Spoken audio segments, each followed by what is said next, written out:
Stories of the World is the largest youth participation project ever carried out by museums in the UK.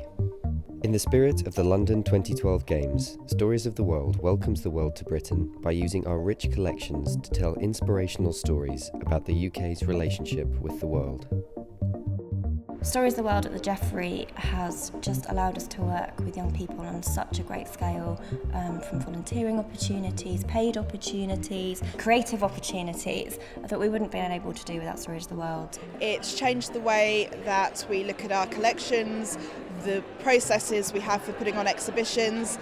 Young people are now involved in every process that we do. We're looking at formally adapting the Hereby Right that the National Youth Agency have developed for working with young people. It really just has changed everything. It's benefited our museum hugely. Most of all, we've got a much more vibrant museum with brilliant exhibitions and really good working relationships and partnerships across the city. I decided to get involved in Stories of the World because I thought it would be an interesting chance to see what other parts of the world have come up with, and I thought it would be a really nice thing to take part in. It just seemed like a really good project to get involved with, and I wanted to learn some new skills, which I did, and I just kind of continued to be involved because I really enjoy the projects, and because it's fun, it keeps me interested. The Stories of the World Leeds conference gave people the opportunity to reflect on the extraordinary changes taking place across the museum sector as a result of Stories of the World, and to kickstart the discussions on what comes next. We've had over 100 people coming along, and over a third of those have been young people. I think Stories of the World has really highlighted the value of museums speaking to each other, talking to each other, learning from each other about how to do participation really well. There's so many people who have got experience of this, are all different stages of their learning journey. Let's recognise that we're all on a learning journey with this. You know, all the different places have different ways of working, and it's very inspirational, like working toward the same direction but with different ideas, and it's really good. We're hoping that, as well as sharing the best practice for the ongoing Stories of the World projects that people are here talking about, we're also laying the groundwork for what happens next after Stories of the World completes. After 2012, we're ensuring that there is a legacy for this project and that young people become embedded in the decision-making of museums.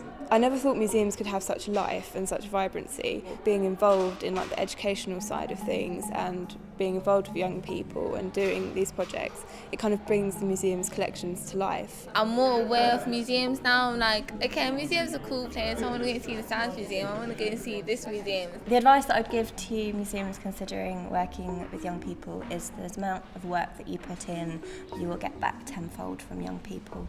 I mean, there's more things out there in the world for me to do now. It kind of opens up my eyes a bit. I'm able to go into museums now and think, oh, what could I do with this? Or, you know, how could I make a project out of this? Or what could be used creatively from this?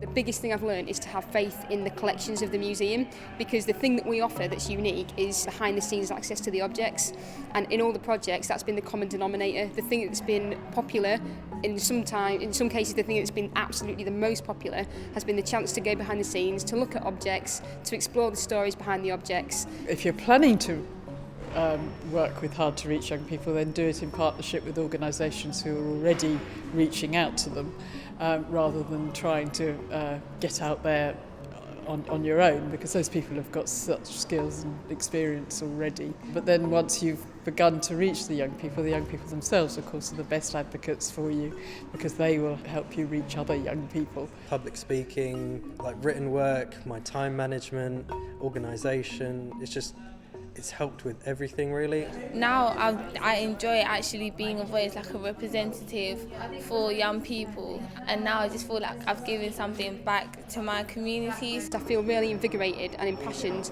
about everything to do with the project. If I've got a day when I'm going to be working with young people, then that's a day to really look forward to. It's a special day. At the end of the day, it's just those kind of little inspiring encounters that you have with young people as well. Open your door as much as you can to as many young people, other people, and just keep history alive.